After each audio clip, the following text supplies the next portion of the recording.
Hello, and welcome to Page Ahead's 18th annual A Taste for Reading Luncheon. My name is Emma Kazarian. I am the president of Page Ahead's board of directors, and I'm honored to welcome you here today. I want to begin by acknowledging that we are broadcasting from the ancestral homelands of the Coast Salish peoples. We pay our respects to the elders past and present and extend that respect to their descendants and thank the original caretakers of this land who are still here. Now, our luncheon looks a little bit different this year, but we're gathered for the very same reason as in years past, and that is to celebrate the power of reading and the impact that books can have in the lives of children. My own experience is a testament to that. I grew up just south of Seattle in Tukwila, Washington, and I attended an elementary school where 80% of the kids are on free or reduced lunch. Like many of my classmates, I was an immigrant and I grew up in a low-income household, but my outcomes were much different than those of many of my peers. And I credit that to my love of reading and to the adults in my life who fostered and nurtured that love of reading. When we took the luncheon online last year, Seattle schools had just closed 2 days prior, and we had no idea what kind of year we were in for. I want to just take a moment to thank the entire Page Ahead community for really rallying and coming together to make sure that the organization can continue to do its all-important work.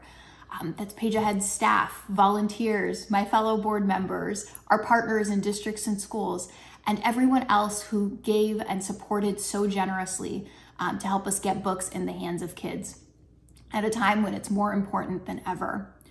I also want to thank our virtual table captains who have leaned into the challenge of taking the luncheon online again this year, as well as our other partners and sponsors, Boeing, EY, my firm, Helsel Fetterman, and so many others.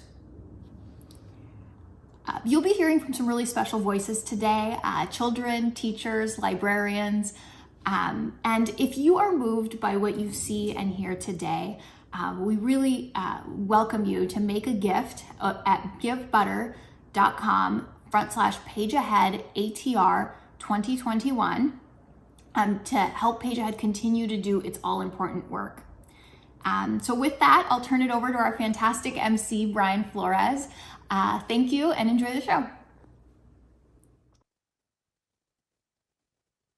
All right, Emma, thank you so much. Hi, everybody. I'm Brian Flores with Q13 News. Thank you for joining us here. I'm coming to you live from the Page Ahead office in North Seattle. And just to prove to you that it is live, it's not taped, look at my phone. Can you see that? March 31st, 12:03. It is sunny skies out there, 60 degrees. It looks beautiful out there. So hopefully you'll be able to get outside and enjoy this awesome day here in the Puget Sound. But thanks again for joining us here. Now, normally I'd be with you in a beautiful downtown hotel ballroom. The salad would be out there being served right now, probably. You probably ordered the chicken or the vegetables, but things are definitely different this year. And Emma talked about that. But one thing that I think about this year is that all the upheaval that we've seen through the last year, right? And what sticks out to me, especially, is how this has affected all the kids out in our region, right? Now, I'm the father of 3 wonderful children. I'm going to introduce you to my kids real quick. This is the leader of my house. This is the 5-year-old, Sophie, and this is how we read at night. So basically what happens is that I go on her bed, I go on my stomach, and then she goes on her back, and that's how we read at night. And then these 2 are my older 2 kids. This is my daughter, Julia. She's 10, and this is my son, Luke. He's 7, and that's us snowboarding. In fact, we're probably going to go snowboarding a little bit later on today. So those are my kids, and we love to read.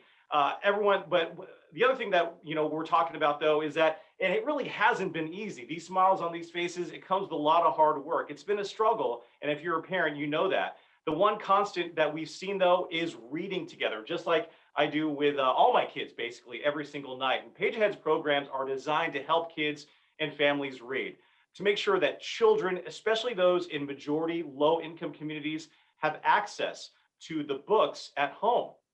Now, we've gathered here live again to celebrate the work and to talk about the difference that books can make.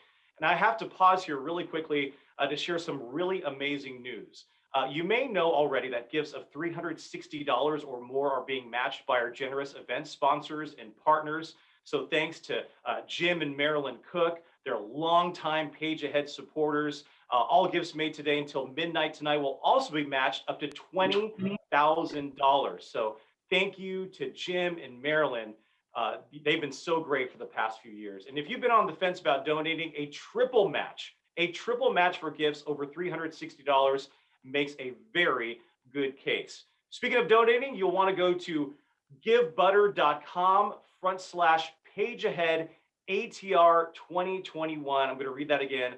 givebutter.com/pageahead ATR 2021. You can find the link in the chat throughout the event as well. Click the blue sparkling donate now button.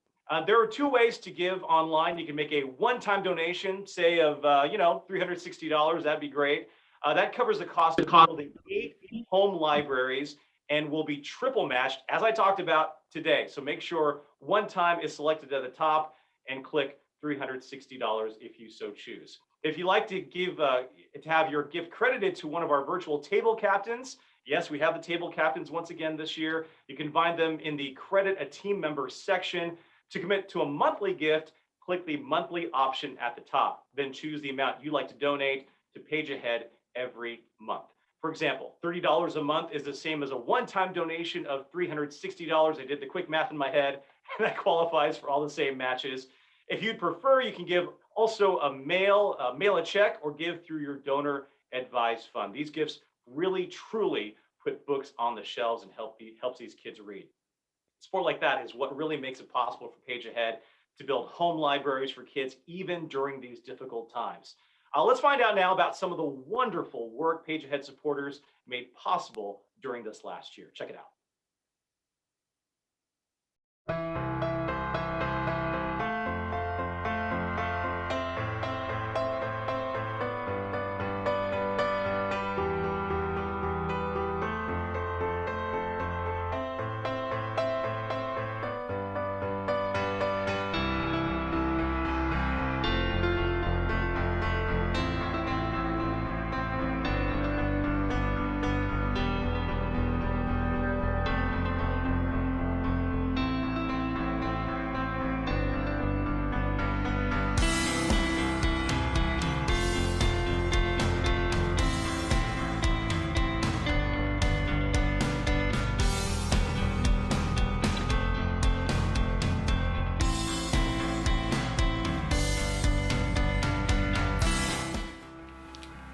What do you think today's story is going to be about?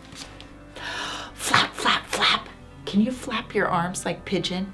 Flap, flap, flap. Oh, a hot dog.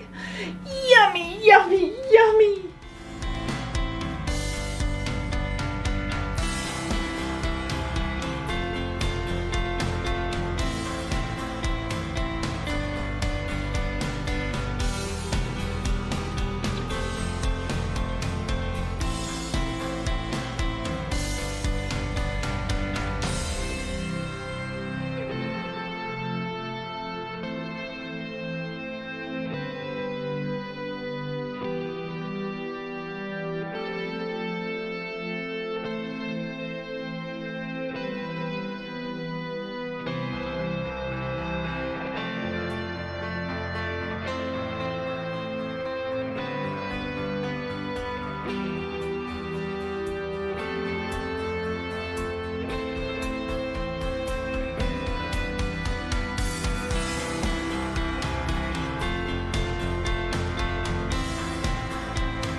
Float away.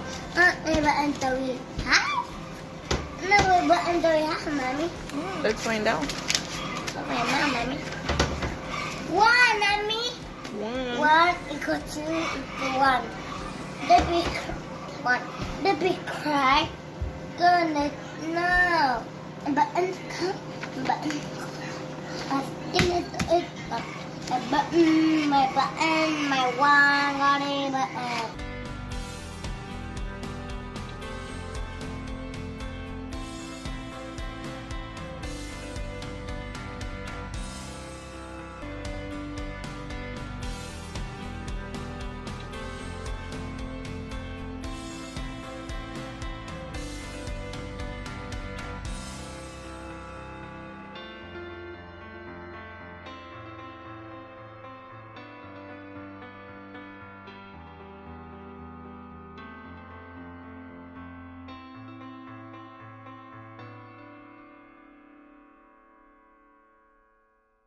There we go. There we go. You know, we have some technical difficulties every now and then, right? Don't you just love that? I love that. I love Pete the cat. Does he ever worry?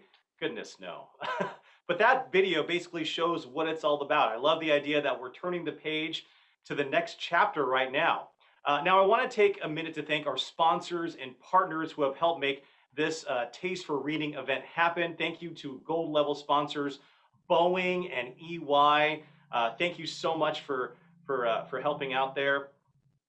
Some of our other sponsors include Ancura, Deloitte, Stryker, Liberty Mutual, and the Department of the Washington Lottery as well. Thank you so much. Now, coming up, we do have an interview with author and illustrator and former NFL player Martellus Bennett. But first, let's hear from some educators. Here's Lauren, Michael, and Julie, some of the Page Ahead's partner teachers. Take a look.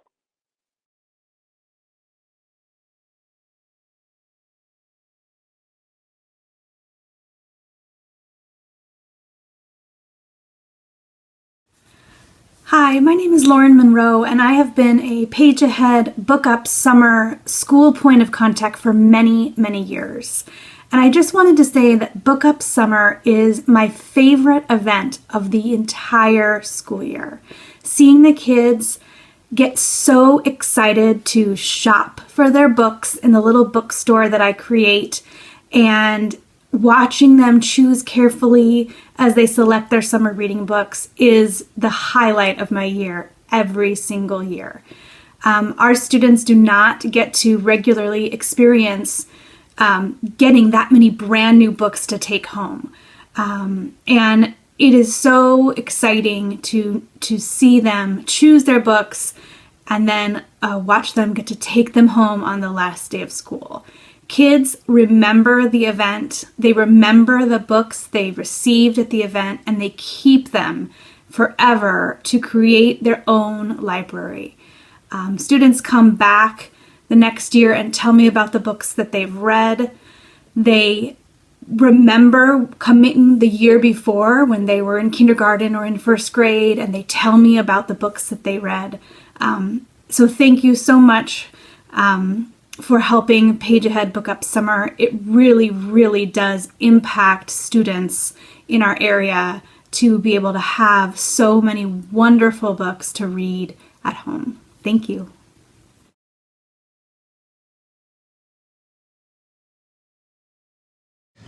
Good afternoon, I'm Michael Croyle. And I'm Julie Hurt. We both work for the Tukwila School District, which is about 15 miles south of downtown Seattle. The Tukwila School District has had a long-standing partnership with Page Ahead, supporting the literacy needs of our students in grades kindergarten through 5th.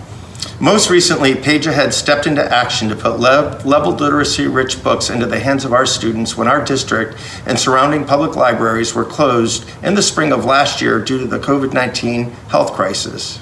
Page Ahead's commitment has been an invaluable community resource in supporting and encouraging our young scholars to read. On behalf of the dedicated educators in the Tukwila School District, we'd like to extend our appreciation and gratitude to all the staff, volunteers, board of directors, and donors for their ongoing support. Thank you. That is awesome. Now, if you are inspired by how this organization and its community has risen to meet the moment, I really hope that you'll make a donation right now. The address, once again, is givebutter.com/pageaheadatr 2021. And remember that it's also going to be matched. Now, in the last segment, we heard a little bit from Lauren Monroe about Page Ahead's flagship program, which is Book Up Summer. Book Up Summer is usually developed via in-school book fairs in the late spring. Kindergarten, first grade, second grade students get to pick 12 books each for free, and they get to read those during the summer. So let's hear from one teacher what Book Up Summer means to her and her students.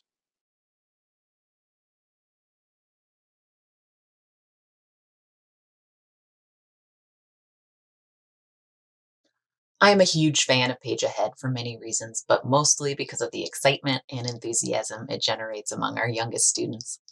We have many struggling readers in our school, and as a librarian in a high-needs school with a limited budget, being able to provide students with books they want to read and which they can take home, read with their families, and reread is really special. Having free choice in selecting reading material is a key factor in reading achievement, so we are so thrilled to be able to offer this opportunity to our students.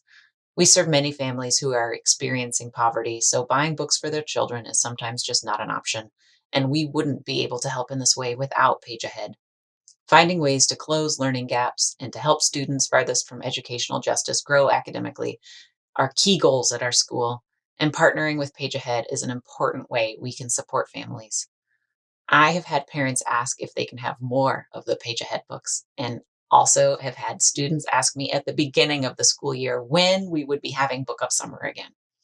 Teachers are always concerned about summer slide after watching students progress during the school year, and being able to provide books for students over the summer goes a long way towards ensuring that students will keep reading when not in school and will retain the gains they've made. Thank you so much to the wonderful staff at Page Ahead and to the donors who make this all possible.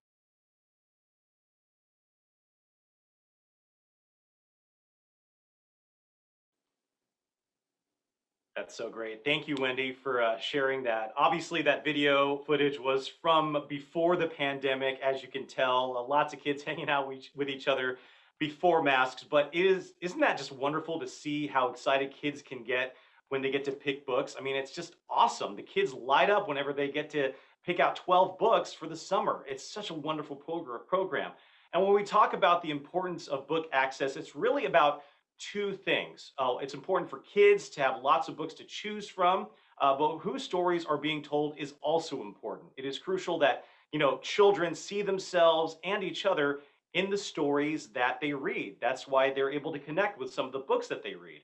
Children's storytelling has been historically dominated by white voices in stories, but happily that is changing. Martellus Bennett's first career was an NFL player, but he's devoting his considerable talents, I mean considerable talents, now to his work as an author, illustrator, and storyteller. He is the creator of 4 children's books so far. More are on the way. Talking with Martellus today is Val Thomas-Matson. Val produces and hosts the children's TV program Look, Listen, and Learn. And the show is targeted at young viewers, especially kids of color, helping prepare them for school success. So take it away, Val and Martellus. Great. Well, thank you, Brian. We are really excited about this opportunity, and I am beyond ecstatic to say hello and welcome to Mr. Martellus Bennett. Welcome, Mr. Bennett. Well, thank you. I'm excited to be here. Me too. Well, I'm going to dive in because I know our time is not long enough for me. So I want to get started right away. First of all, thank you again for taking this time to talk to me today and just extending yourself. I have to admit, as I told you before, being a Seattleite, born, reared here, I was already in love with the Bennett family, as we have had to say goodbye to your big bro as a Seattle Hawk fan. I was really glad to learn about you and your outstanding family. I mean, you just come from a family of get it done any way you can, folks. And I was so thrilled to learn about your books in the January, February Atlantic magazine article. And I believe at that time it said that you had, you're the author and the illustrator of at least 4 children's books. Wow. Okay, let me just say that all by myself. I just have to know what led you to this endeavor. There's a lot of talk about, the importance of children reading, but what took you from reading to knowing that you needed to write and to illustrate? Well, the main thing that I like about just making things is the possibilities. Anything can happen, anything is possible. And I've always had this ability to tell stories. Like I was always the kid that you wanted to repeat what happened, right? So I've been a natural storyteller. And when my daughter was born, I started thinking, what would her dreams be? What would she want to be when she grows up? And then I started thinking about what did I want to be and what do I want to be when I grow up? And when I reflected on the question, football was never actually the answer, right? It was always like I wanted to make movies. I want to have a chocolate factory. Like I love Willy Wonka's probably one of my biggest inspirations ever. And I was just like, I didn't really want to be Willy Wonka, but I wanted what he had. Like I want to make something that everybody coveted. They would fight over and try to go to my factory and see it one day. And it just turns out my chocolate just happens to be storytelling. And that's pretty much how I dove in. I started reading books to her. And then when she was born, we got through all the books of characters that look like her in a short period of time. I was just like, yo, this is a problem. Like, I don't have any more books to read where she could relate to the characters though. So I was like, man, everybody had their chance. All the major publishers had their chance. Disney had their chance to make the animations. Everyone did it and they all refused to do it. So I was like, well, I'll just do it. That's pretty much how I got started. I love it. Same with producing a children's television show, right? Somebody's got to do it. Exactly. So that's why we're actually working. Hey, AJ, my first series is actually in development at Disney. So yeah, like no one made, not at least how I would like to see characters. Like I've never seen my childhood. I've never seen a boy who lived my childhood in stories that are being told. When they tell stories about Black boys, it never represents my childhood, Or your joy. Or my joy is always tied to the plight or the struggle. And I hate stories where Black is the antagonist. Why do I have to overcome Black when I can overcome vampires, dragons, giant lizards and everything else? Like I'm just trying to overcome my Blackness, and my Black is the antagonist. And I don't think that, if the stories that we give kids to imagine are the same stories that live outside their doors, when do they get to escape? Right. I love what you said about, with all due respect, the book, The Hate You Give, that is not something you want your daughter reading or watching that movie. Talk a little bit more about that. Well, I just want my daughter not to have to think about people hating her. Okay. It's a reality that we live in. Being Black and being African American is unlike no one could truly relate to being African American in America. Our story is our story, right? And I understand how people want to share that part of the story, but that story is on news, it's everywhere. I want my daughter to grow up imagining being a wizard or going to Hogwarts or being able to, tame a lion and have a lion as a pet. Like I want her to be able to imagine. And I think when so many stories are rooted in our reality, and especially for young kids, Black kids don't get to imagine for as long as their counterparts, because they have to grow up quicker. Like if there's 3 boys outside who want to play with water guns, we'll tell them like, no, you can't play with water guns. That's right. So their childhood is being taken away from them at a younger age because of the environment and the context of what society is in. So I just want them to play. I want to give them more to play with, more things to do and more things to imagine.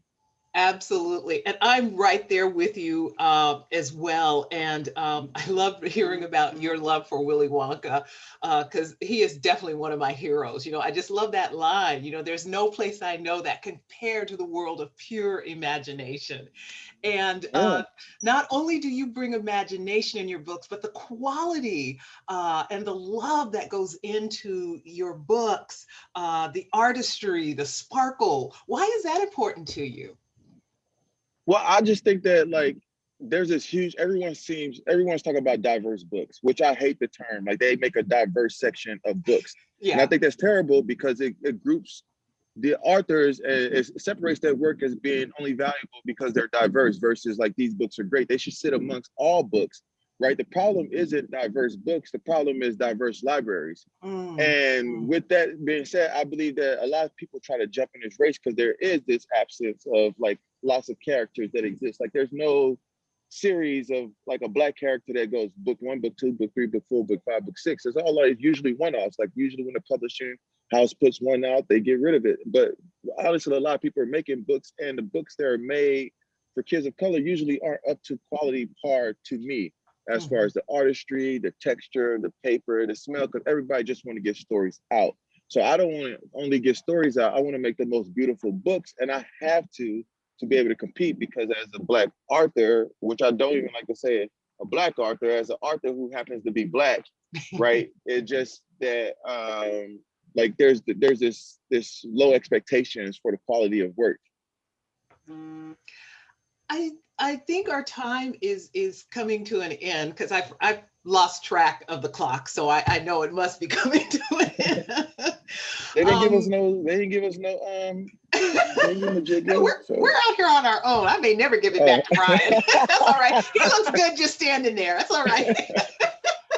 But my last question for you is, your mother, your beloved mother is, or she may be retired now, a middle school teacher. Your dad was an IT person at Enron. And you were an honor student and a first chair trombonist.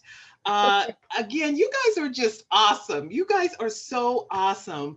And you know, here's one thing I know, and I want everybody out there watching today to know that most of us who come in this beautiful melon package came from families such as yours, right? Yeah. How in the world do you hope that your books can help children as well as adults to see the ability of Blackness, of brownness, and of people of color so that everybody can celebrate all of our children and all of our greatness?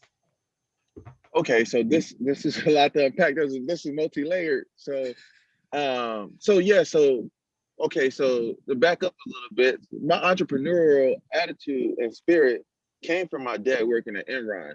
And when my dad worked at Enron, he was there when when it got shut down, right? So I saw him lose his job, and I saw other families that I knew with parents who worked at Enron lose their jobs, not because of anything they did, but what people at the top did. And I was like, I never want to be in that position where I could lose my job because some idiots decide to do something so dumb, right? Or to try to get over on people. So a lot of my dad, I grew up building computers with my father, and my mom being a teacher, you know, I grew up, when I used to get punished, she used to make me write what happened. And I started exaggerating, right? Like if I robbed the store, which I like for candy, if I stole candy from a store or something, I turned into FBI agents and like people looking for me and things like that. And she never said anything. My brother was like, my brother used to take my stories and read them in the bedroom. He's like, man, this is really good. Even though it's not what happened, it's really good. And I grew up in a 2-parent family home, and most of the shows that they put on TV or books they have, most of the Black kids are missing a parent. And so a lot of my stories always have both parents in the stories. I do images, like if you look at AJ, there's the parents tucking the baby in, right? Tucking the kid in. They're sitting at the dinner table, just happen to put these powerful images of togetherness with family because my family sat down at the table and we talked about a day we had stories. So when it came to the type of stories I want to tell, it's important not for only Black kids to see themselves in these stories. It's important for white kids, green kids, blue, all other kids to be able to see that Black kids are just like them. They do magic, they like movies, they like to play games, they like to do all these things. But a lot of times I feel like the type of content, like a lot of times, like a white kid can't really relate so much to the hate you give, right? Because they could never really walk in those shoes. Like they didn't have to experience what they Black. They could try to be empathetic about the story, but being able to relate to the character is very hard for them to do. It's very hard for anybody to relate to us in our struggle as African Americans or whatever your struggles that's tied to you and your group of people. So I try to write stories that are not tied to that, right? I try to write stories where it's just like, oh, this kid, he likes video games just like me. He does karate just like me. And I think showing that, because Black is a spectrum. There's a spectrum of Blackness, right? There's all types of Blackness. There's not only this, this poor struggle of Blackness. There's people who live in the suburbs. There's people who live in the city. There's people who are rich. There's people who have parents who are doctors. There's people who have parents who are well educated. There's just this huge spectrum of Blackness is forgotten in the story to tell because they usually want to tell us about Black pain. But there's a lot of Black joy that should be told in these stories, right? Like, like we are just like everybody else, but I feel like the number one place that kids will learn, because a lot of neighborhoods, they might not see someone who looks like us in their neighborhood. We're only 13% of the population, so we don't exist in every single place. But the first time they would meet somebody who doesn't look like them is usually through media. So if they meet them through a book and they just like, man, these people are just like me. Look, mom, he's just right, So and not to only just have that ownership of Blackness for Black kids, but for white kids to be able to want to be Black characters, right? Black heroes, and not have it so cut off as like, you can't be a part of this. No, come be a part of this. Like, come join. Like, my stories are for everybody. Right. I mean, Dear Black Boy probably doesn't feel that way, but all my other stories are for everybody. You know what I'm saying? So it's just kind of like everybody can enjoy Blackness, right? You can enjoy the Black joy. You can see that these kids are just like you. Yeah. Oh my gosh. Oh my gosh. Mr. Bennett. I could go on and on and on. And thank you for unpacking my question. You know, I get a little excited, but thank you so much for your time today, for your wisdom, your insight. We are all just excited to see what is next for you. And thank you for sharing your joy so very, very, very much. Thank you. All the best to you. And Brian, we'll give it back to you now. Okay. All right, Val. Thank you. And thank you, Martellus. I appreciate that. I'm glad we have the same thing in common in terms of Willy Wonka and the Chocolate Factory. That is one of my favorite books. By the way, this is one of Martellus's books right here. This is Hey AJ, It's Bedtime. And talk about like how wonderfully written and how wonderfully illustrated it is. I mean, it's just awesome. Flipping through the pages right now. And Martellus, I don't know if you could still see this, but I think that might be you. So That is if that me. is a self-drawing, that is awesome. Keep on doing the good work, Martellus. I appreciate that. And Val, thank you so much. So the work that Martellus, Val, and Page Ahead community is doing is basically intertwined, right? Building home libraries, for example, that reflect the lives of the families who read these books is so crucial. It is so important. When the pandemic hit, kids who relied on their school or their classroom libraries or even the public libraries for reading materials suddenly had no way to find new books. They were essentially stuck in trying to find new books. Even bookstores, right? They were closed for quite some time. Even now, a year later, Seattle Public Libraries are limited to just curbside pickup, and some school districts still aren't circulating library materials. So Page Ahead decided to tackle the problem head on, one neighborhood at a time. Check this out.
I'm the pastor of outreach and community here at Liquor Memorial. And we try to serve our neighborhood and our community, and we just thought this was the perfect opportunity to support the kids in our community.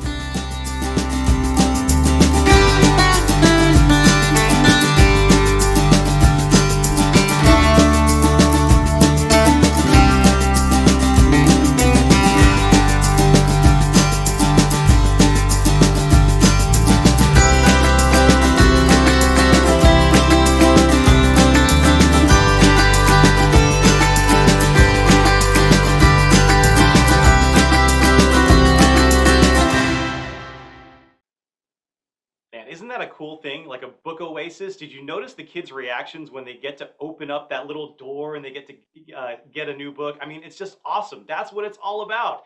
By the way, you may have noticed I am surrounded by books. I'm in the headquarters of Page Ahead. I would imagine to be surrounded by books, and quite frankly, I am. If my kids were here, they'd just be like, oh, this is the best place ever. I mean, take a look at these books here. Together We Can, Last Stop on Market Street, Moo La La, Harvesting Hope. That's a story about Cesar Chavez. Dim Sum for Everyone. That's a book that speaks to my heart because it's lunchtime right now and I'm super hungry. But this is a book I saw this book. I got this book as a gift like three years ago, and my kids and I still read this book. This is called Interrupting Chicken. In a nutshell, this book is about a chicken, a father who tries to read a story to their kids, but is always interrupted. So my kids love this story because they always interrupt me. So they're just like, this is a story about ourselves. So this is just an awesome, awesome book. I highly recommend this book. All these other books are just awesome. Anytime you get to read to your kids, it's just a fantastic experience. There are thousands more on the shelves here at Page Ahead, outside this room, ready to be distributed, not just here in the Seattle area, but really all across the state. Some will be put in book oases, just like we talked about. So this book, for example, might go all the way to Mount Vernon, Yakima, Federal Way, for example. One of the benefits of being online this year is that we are able to hear from educators outside of the Seattle area, something that was actually a positive because of the pandemic. So let's turn it over now to Kelly Petty, and she's from Spokane.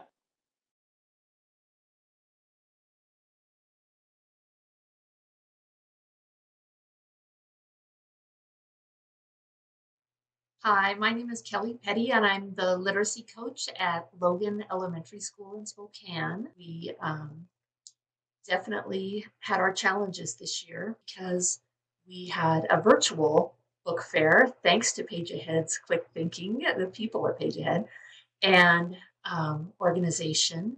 Kids were still able to choose their books online, which we were so thankful, but we were able to put those together and organize those in a way where we could disseminate their materials. It was a daunting task, but it was rewarding nonetheless. It was big, and it was a task that we pulled together, and we made it work, but we certainly couldn't have done it without the books that were donated from Page Ahead. So we continue to be happy that our kids are supported and that we were able to provide all of our kindergarten through second grade students books of their choice, and we were able to deliver those, and that we made kids happy that they had reading material. Some of our second graders now have reading material, 36 books in their home libraries now, and that is such a far-reaching effort because many of our kids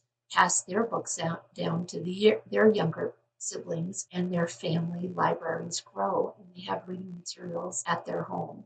We did not get to do the happy choose books from a great big display like we usually do, and we were sad that that wasn't able to happen, but still so happy that it was able to work, and we were able to get books in the hands of our kids, and that there were things that we missed, like our Page Ahead volunteers and the actual physical part of choosing books and telling kids, I love that one too. It's a very rewarding experience for us, all of us who get to be part of it. And it's also rewarding to our kids who think the books are awesome, and they also pick out their favorites before they even read them, before they select them. They say, this one is going to be my favorite. I already know. And who wouldn't like Mean Jean, the Recess Queen, right? So even though our task was different, and even though it was unexpected and a little more daunting than we had anticipated, I would contend that it was more valuable this year than any other year. I think it was needed, and kids that have been traditionally able to check out books from our library couldn't do that at all. They still can't. Our libraries are still closed. They still have their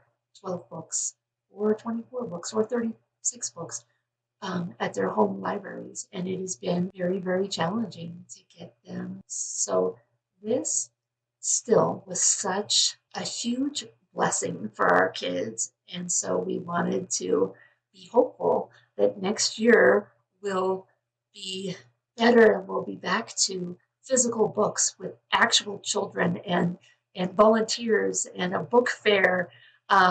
But even though it was different this year, we just want to let you know that all of us at Logan Elementary School are just so, so thankful that we were able to participate, and that we just want you to know your support is so appreciated. And we are going to be in this as long as you are. And so we look forward to this next year and we look forward to being with kids. And if not, we'll still make it work, and we know that you will too. I'm Congresswoman Pramila Jayapal. This year, Page Ahead is celebrating the start of their 4th decade, and it's easy to see why. The people and organizations who have come together around the cause of giving kids in need the chance to read have really made a difference for Washington's youngest learners. And the efforts are even being noticed in the other Washington. In February, the Library of Congress announced that Page Ahead was one of 7 nationwide recipients of the 2021 Library of Congress State Literacy Award for their outstanding contributions to promoting literacy. In the midst of this pandemic and learning loss crisis, I am so proud to stand with organizations that lift up our community. Page Ahead's efforts to enhance literacy are integral to mitigating systemic educational inequities that the pandemic has just exacerbated. The organization's remarkable work has shaped generations. Serving over 950,000 children is an outstanding endeavor that has changed so many lives. And it has been possible thanks to the support of people like you. I am proud to represent our community in fighting for literacy and access to education here in the halls of Congress. I look forward to continuing to stand shoulder to shoulder with Page Ahead in the fight for bold policies that prioritize our children and our communities. Congratulations to the Page Ahead community on your accomplishments in improving literacy and educational attainment for Washington children. And thank you to all the supporters and partners that make that work possible, especially during these challenging times. All right, Congresswoman Pramila Jayapal, thank you once again for joining us today. All right, now it's time for donations. They are still coming in, and that generous match will be open until midnight tonight. So let's go ahead and see where we are now. It includes our matches and offline donations. I'm going to do a drum roll. Total raised. There it is, $222,686. Thank you so much. We're getting close to our goal of $230,000. Can you imagine how many libraries that will build? That is amazing. Thank you guys so much. Donations, by the way, they are going to stay open a few weeks after today, March 31st. So keep them coming if you can. Even if you're watching this after the fact, you can still make a donation and make a difference again after today as well. And don't forget, if your employer matches gifts, please submit your donation for that match. Now, our final segment. Oh yes, the moment you've all been waiting for. The raffle. The raffle. It is sponsored by Washington Lottery, correct? So we are expecting something pretty big. I have all your names in this nice shiny bowl. I'm gonna mix it up a little bit. Gonna mix it up here, and we'll see who's it gonna be. We're running out of time here. All right, pulled out one name. Brand new car. No, I'm just kidding. All right, the winner is Patricia Miller. I know that's too blurry. Oh, yeah, you saw it right there. Patricia Miller. There it is. Congratulations. Page Ahead will be in touch with you shortly to get you your prizes. This winner will be getting a $100 bookshop.org gift certificate that also get an adorable frog and toad poster from Lithograph. So thank you so much. And we want to thank our sponsors as well for that. Bookshop.org and Lithographs. Thank you for our catering underwriter, Gates Ventures, who made it possible for dozens of you to enjoy your boxed meals at home during this show.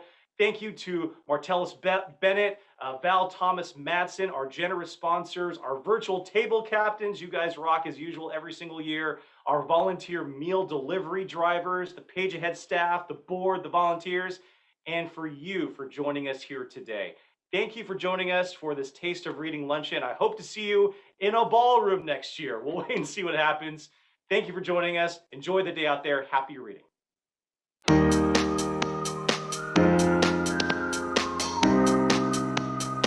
I love reading about dinosaurs. Thank you, Page Ahead, for my books. Page Ahead, I love my book. Thank you. Thank you for building my home library, Page Ahead. We love you. Love our books, Page Ahead. Thank you.